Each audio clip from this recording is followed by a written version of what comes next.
వేణు గారిది మీరు ఫస్ట్ స్వయంవరం మీ కాంబినేషన్ అంతా సెట్ అయిన తర్వాత అంత పెద్ద హిట్ ఇచ్చిన తర్వాత మంచి హిట్ సక్సెస్ ఇచ్చారు.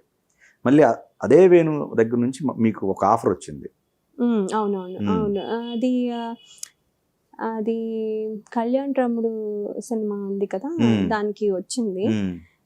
దానికి కూడా బల్క్ డేట్స్ అడిగేసరికి, బల్క్ డేట్స్ అంటే ఇప్పుడు 40 days అంటే ఇప్పుడు మనం ఏదో ఇన్ని సినిమాలు చేస్తున్నప్పుడు కంటిన్యూస్గా 40 days ఫ్రీగా ఉంటే మనం ఎలాగో సక్సెస్ఫుల్గా లేనట్టే కదా. అలా 40 days ఫ్రీగా అయితే ఉండవు.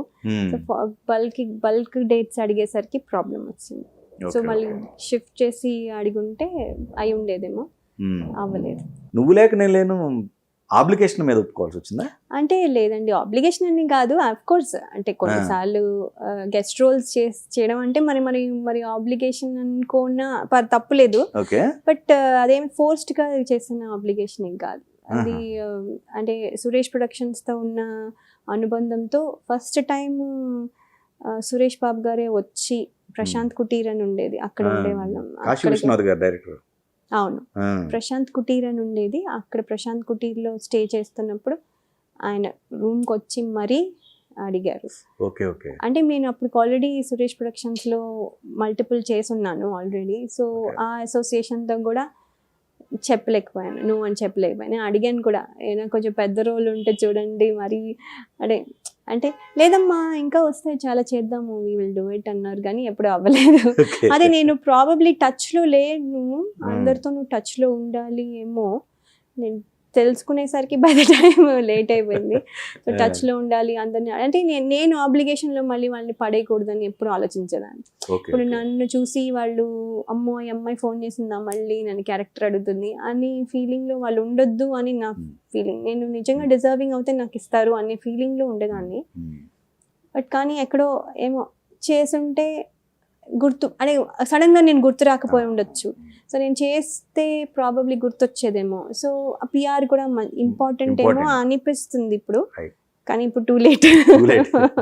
మీది హనుమాన్ జంక్షన్ కూడా మంచి క్యారెక్టర్ దాంట్లో. అవునండి అవును, అది కూడా లాస్ట్ మినిట్ లో జాయిన్ అయ్యాను నేను. యాక్చువల్లీ వేరే వాళ్ళు చేయాలి, అది వేరే వాళ్ళు చేయలేదు లేకపోతే దొరకలేదు, సంథింగ్ ఏదో అయింది. అదేమైపోయిందంటే నేను అప్పుడు జగపతి బాబు గారితో నాలో ఉన్న ప్రేమ చేస్తున్నా, గజాల నేను ఆయన సినిమా చేస్తుంటే క్లైమాక్స్ సీన్ ఏదో షూట్ చేస్తుంటే ఆయన హనుమాన్ జంక్షన్ చేస్తున్నారు.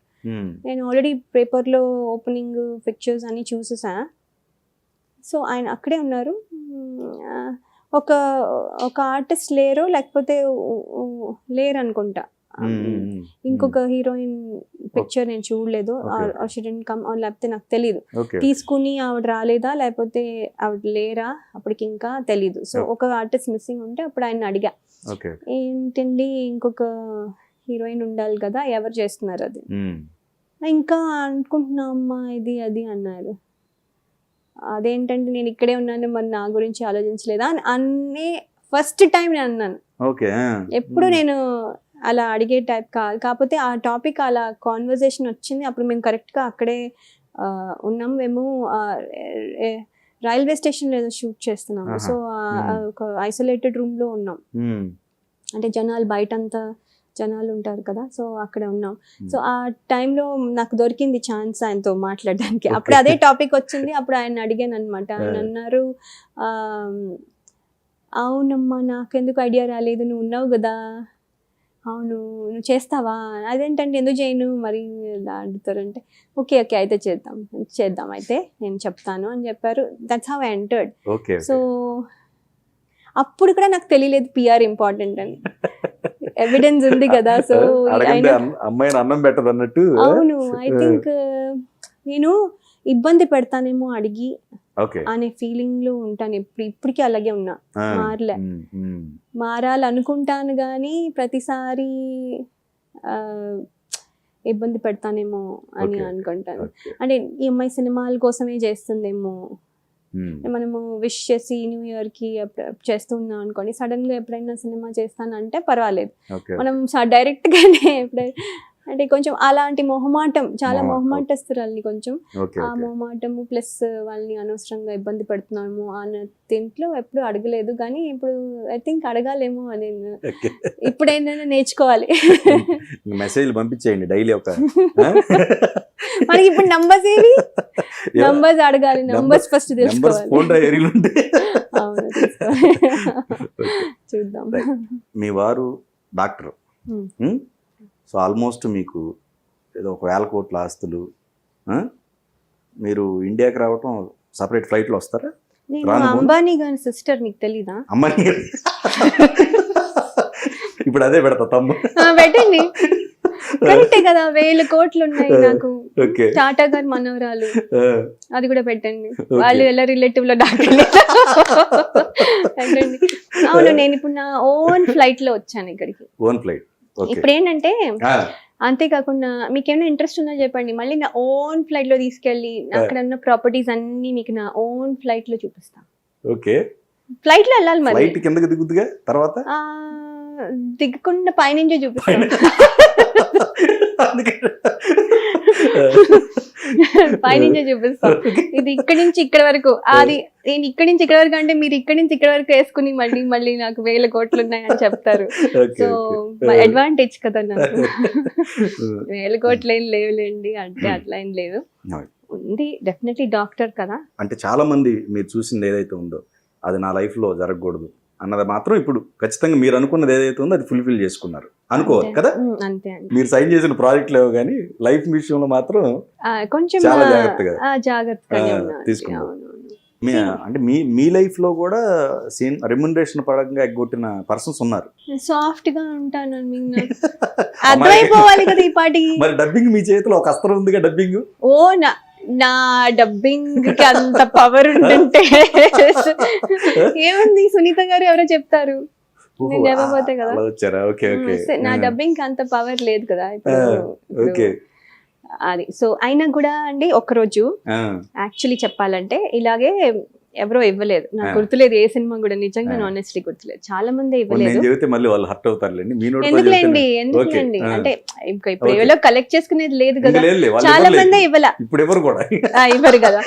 అవును, ఇంకా ఇది మనము అంటే దాన్ని అక్కడ క్లోజ్ చేసి మళ్ళీ ఫ్రెష్ స్టార్ట్ చేస్తే బెటర్ కదా వాళ్ళతో కూడా.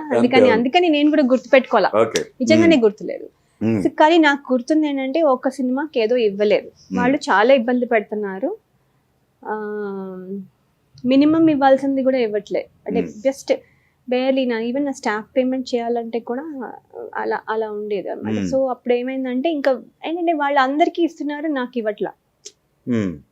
సో ఏమైపోయిందంటే అప్పుడు ఒకరోజు చాలా అంటే నేను కూడా ఫేస్ అయ్యి, అందరూ ఇలా చెప్తారు కదా, ఏంటండి మీకు ఇవ్వకపోవడం ఏంటి, ఇలా ఇలా ఇలా ఊరుకోగండి ఏదో చెప్తారు కదా మనకు కొంచెం.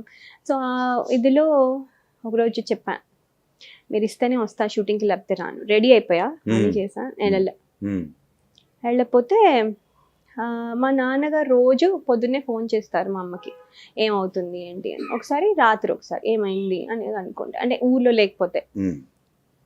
ఆ రోజు ఊర్లో లేరు, మా నాన్నగారు లేరు. సో ఆ రోజు ఫోన్ చేశారు మా అమ్మకి, ఏముంది 11 అయిపోయింది వెళ్ళలేదు, రెడీ అయిపోయింది కానీ వెళ్ళలేదు, వాళ్ళు రెమ్యూనరేషన్ ఇవ్వట్లేదు అందుకని ఇంకా అది వెళ్ళట్లేదు అంటే. డాడ్ ఎంత కోపడేశారంటే నన్ను, నీకు ఏంటి డాక్టర్ కూతురు, నీకు డబ్బులు కావాలా, డబ్బుల కోసం వచ్చావా మనం, ఏంటి నువ్వు చేస్తున్నావు, వాట్ ఈస్ దిస్, అసలు నా కూతురు ఇలా చేస్తుంది అనుకోవట్లేదు, నువ్వు మాట్లాడకుండా వెళ్ళి పనిచేసిరా, తర్వాత చూసుకుందాం ఏమవుతుందో, డబ్బులు లేకపోతే ఇప్పుడు ఏంటి అడుక్కు తింటున్నావు మనం ఏమన్నా అని తిట్టేశారు. అంటే మా నాన్నగారు చెప్పేది ఏంటంటే పని ఆపకూడదు, చాలా మంది దీని మీద బతుకున్నారు, మనం ఆపేయకూడదు. కానీ అట్ ద సేమ్ టైం ఆయనకి తెలుసు నేను చేసింది ఏంటంటే నా రెమ్యూనరేషన్ నాకు రావడం కూడా ఇంపార్టెంటే కదా, నేను కూడా పని చేస్తున్నామని వాళ్ళు కూడా అలాగే ఫీల్ అవ్వాలి. సో నేను చేసింది ఆ రకంగా తప్పనిలే కానీ నువ్వు డీల్ చేసిన విషయం కరెక్ట్ కాదు అని ఆయన ఫీలింగ్. నేను ఇంకా అప్పుడు దాని తర్వాత ఎప్పుడు అలా చేయలేదు. ఇస్తే ఇచ్చారు, లేకపోతే లేదు. అంటే మన మంచితనం ఉంటుంది కదా, అని అనుకునే వాళ్ళం. నెక్స్ట్ ప్రాజెక్ట్ చేద్దాంలే, నెక్స్ట్ ప్రాజెక్ట్ మళ్ళీ మళ్ళీ వాళ్ళు కాదు, నెక్స్ట్ ప్రాజెక్ట్ ఉండదు, వేరే వాళ్ళు పెట్టుకుంటారు, వాళ్ళకి మళ్ళీ ఇస్తారు. అదే రైట్. సో అంటే తెలిస్తే ఇప్పుడు బాధేసి, అలా చేసినప్పుడు బాధేసి, అంటే ఉండి ఇవ్వకుండా. నాన్నగారు విజయవాడలో డాక్టర్ గా ఉన్నారు కదా? అవునండి, విజయవాడ నెఫ్రాలజిస్ట్ మా నాన్నగారు. ఇప్పుడు కోల్కతాలో పనిచేస్తారు. మీరు ఒక్కరే, సో అందుకని మీకు ఫ్రీడమ్. నేను ఇంకా పెళ్లి చేసుకుని వెళ్ళిపోయాక వాళ్ళు ఎక్కడికైనా వెళ్ళొచ్చు కదా, సో వాళ్ళు కోల్కతా వెళ్ళి పనిచేస్తున్నారు. అసలు ఎందుకు డబ్బులు మనకేమన్నా లేవా, ఎందుకు ఇట్లా బిహేవ్ చేస్తున్నాం అని చెప్పేసి మీ నాన్నగారు అన్నారు. అవునవును, అలాంటి గాసిప్సే కొన్ని క్రియేట్ అయ్యాయి అప్పట్లో. ఏది డబ్బులు లేవనో, లేకపోతే చిరంజీవి గారు హెల్ప్ చేశారనో, అవి చూసినప్పుడు ఏమనిపించేది మీకు? అవి చాలా సిల్లీ అండి, ఎవరికైనా చూస్తే తెలుస్తుంది అది. అసలు అది అలా ఎలా ఉంటారు ఎవరైనా, అసలు అలా ఉంటే ఐ డోంట్ నో అసలు అది ఎలా ఎలా చూస్తారు అనుకుని వాళ్ళు పెట్టారో, అది మళ్ళీ ఎలా చూసారో, అవి మిలియన్ వ్యూలు అట్లా ఎలా వెళ్ళిపోయాయో నాకు అర్థం అవట్లా. అంటే ఇప్పుడు మనం చెప్పేది కొంచెం న్యాచురల్ గానే ఉండాలి కదా. కరెక్ట్. అస్సలు లేకుండా అసలు అలా బతికి ఏం లాభమో నాకు తెలీదు. అలా అంటే కొన్ని డబ్బుల కోసం చెయ్యొచ్చు, కొన్ని ఏమైనా కూడా చేయకూడని పనులు ఉంటాయి. ఏమైనా కూడా ఏ ప్రాబ్లం ఉన్నా కూడా చేయకూడని పనుల్లో అది నేను అది అని అనుకుంటాను. అసలు ఆ క్రియేషన్ లో మళ్ళీ చిరంజీవి గారిని కలపటం అదే అదొకటి. అసలు ఆయన దానం చేశారు నాకు. అంటే ఇప్పుడు ఆయన హెల్ప్ చేస్తారు అనుకుంటా, అందరికి మంచిదే లేండి. ఆయన హెల్ప్ చేశారు అనడంలో ఆయన ఎలివేట్ అయ్యారు, మంచిదే. నన్ను మధ్యలో అదేదో సినిమా ఇచ్చారని చెప్పుంటే బాగుండేది.